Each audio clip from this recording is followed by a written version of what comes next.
So, one of the concepts that I'm going to be talking about today is in regards to our bodies and our nervous system. And when, it's very common for people to ask me, like, I was able to go through life and nothing really was bothering me too much. And then all of a sudden, it felt like something maybe out of the blue where I started developing anxiety, or I started developing depression or sleeplessness or irritability, etc. And the understanding of why that is, it could be that it's very obvious. It could be there's something specific that's going on. It could be that somebody has felt anxious since they were a child. A lot of people, however, ask me, why do these symptoms develop in the first place, kind of thing. So I like to go ahead and explain what's going on with the nervous system that leads to this point, which then I've come up with this concept of your body is a container. You want to think of your body as a container. And one of the things that every single one of my clients knows is that I do drawings. So as an art therapist, I like to utilize color. I like to utilize visual things that a person can reference. The more senses that you're able to engage, not just hearing, but also, again, visual and other things, the more that the concept is going to make sense. So to illustrate this concept of the body as a container, I have drawn a picture of a human person, and their body is basically like a container. And so what happens is that each of these circles represents something different. It could be a stressor from growing up in a volatile house. So one of the parents or primary caregivers was a yeller. One person may have been stressed out because of finances, etc., because of their own body issues or their own self-worth issues. It could also then, as these things start building up, could be things like your own body issues, your own stressors around finances, your own capacity to deal with stress. So each time something happens to us in our nervous system, it's like it builds up and it gets higher and higher and higher until there's a spillover. And the spillover usually ends up to be anxiety, depression, sleeplessness, body pains, illnesses, relationship issues. All of these things are going to happen when our nervous system has gotten to the point where it just can't take it anymore, right?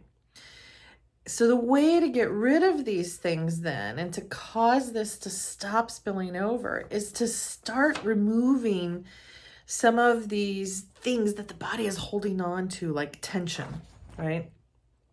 And some of the ways that I work with people on to remove these big items of tension in the nervous system is to use something called EFT, which is the emotional freedom technique, otherwise known as tapping. When you tap on nerve bundles, there's certain nerve bundles around the body. When you tap on these while you're, for instance, talking about or thinking about the issue that's bothering you or the stressor that bothers you, what it does is it interrupts the connection between your brain and your nervous system. And when you interrupt that connection, it allows the nervous system to relax instead of constantly being up here. The brain, unfortunately, again, when it's stuck in survival mode, is going to look for everything that's wrong, both outside itself and inside, so it can somehow protect us. The problem with that, though, is that it keeps the nervous system up here on this high tension level, which then contributes to this spillover. So doing the tapping will interrupt the body going to too much, too long of the stress, of the tension. Something called the touch point solution is also an option. They are these wonderful devices that you slip onto your wrists. So each one of these, you put them on the alternating wrist. There is a button on the inside here which will have it then start vibrating, and then it lights up with different levels of vibration as far as how fast they will go. They also alternate from one wrist to the next. The vibrations then allow for, again, this disconnection. It feels like somebody is tapping on the nerve bundles here on your wrist, right? And as that tapping or the vibration occurs, again, it interrupts the brain communicating to the nervous system to stay up here. As that interruption happens, it allows for the nervous system to start relaxing, and that's what we want it to do.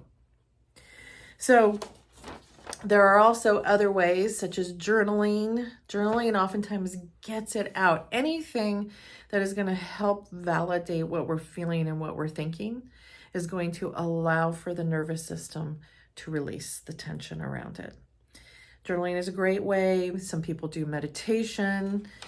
I love going ahead and sometimes throwing temper tantrums.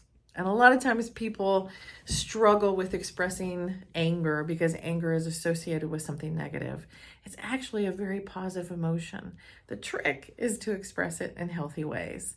I'm going to tell you a story. So I had a client who, when I was working with him on how to drop his level of tension that the body was trying to hold on to or contain, he really had no outlets. The problem was, though, that it would act like a pressure cooker, and this is what happens in the nervous system. If we don't allow it to go out in a healthy way, then it's going to build and build and build until it blows, right? It can either blow outward, so we can get upset and yell and scream and say nasty, mean things to people. It might also blow inside, which then causes the depression, the anxiety, etc. But either way, it's not healthy for us. And again, this is what people associate with anger. In reality, that's a very unhealthy way to deal with anger. And unfortunately, again, in our society, this is what we kind of encourage. What I tell people is you start expressing that anger in healthy ways when you're down here, when you're in this low pressure level, so that it doesn't turn into some monster that takes out Tokyo down the road when the pressure builds and builds. When you instead deal with it at this level, your nervous system is going to release it, and it will be as if it's a complete non-issue. So I was describing this to my client, and he is a firefighter and big burly, man's man kind of thing. And he just was like, well, what am I supposed to do? All I can think of or all I really want to do is destroy something.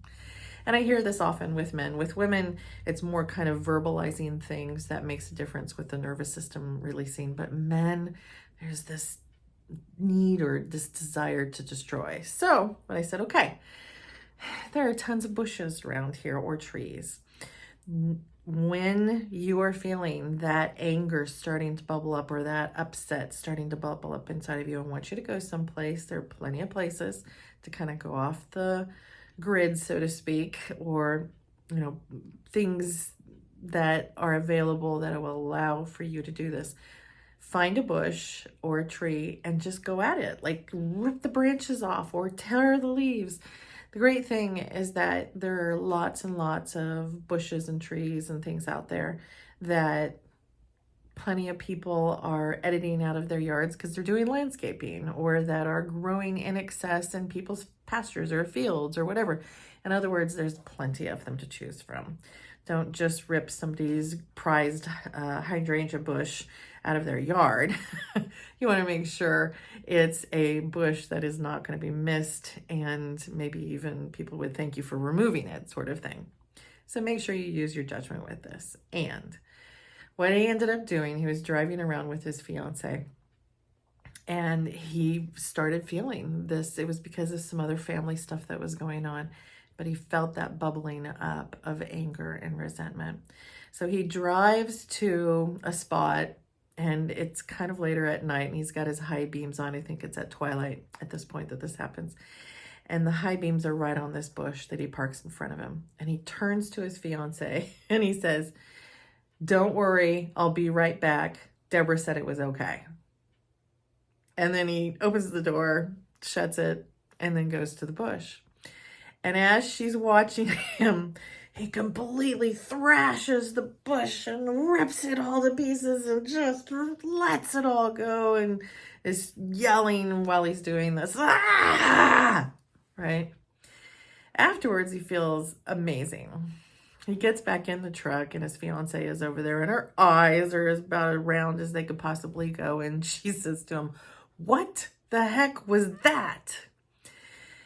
And then he finally explains to her that after talking to his therapist, after talking to me, he needed to be able to get this emotion out instead of just stuffing it or waiting until it, blows in unhealthy ways. And that's what he was doing. And she says to him, I'm totally on board with this. I think it's a great idea. And next time, you just need to give me a better heads up.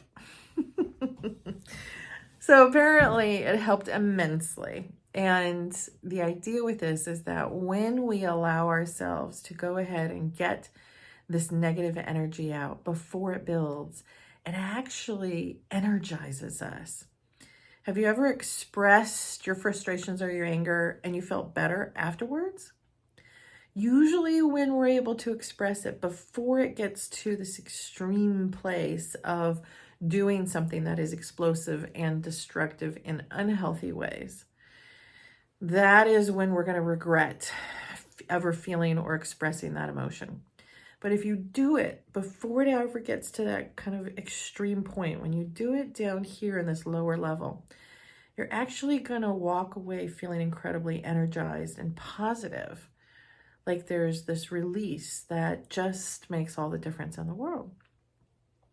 One of the things that I love, explaining to people is throwing temper tantrums. So yeah, I'm 50 years old, not a kid anymore. However, one of my favorite things to do is throw temper tantrums.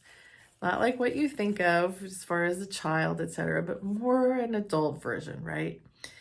And I will go ahead and just like allow myself to stamp my feet up and down, and then kind of pound my fists a little bit and then scream, ah, ah, right? Now that's a milder version, but even just doing it now, I can feel this energy that just wells up inside of me, and it is invigorating. Now, I only throw those temper tantrums when people are not around, because people usually, if you don't preempt them, much like the fireman didn't do with his fiance, they kind of look at you like you're a little crazy and maybe a little concerned. But when you do this on your own, again, it gets it out. The trick with our bodies is to get out all this negative energy instead of holding on to it. And releasing that energy, doing that activity or expression in healthy ways is what makes all the difference in the world. What happens then is that the tension that's in the body starts to come down.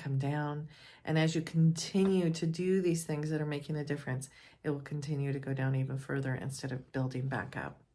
I have a lot of people who've had amazing success in feeling much, much better and just healthy overall when they take on these practices on a regular basis. Hopefully this helped.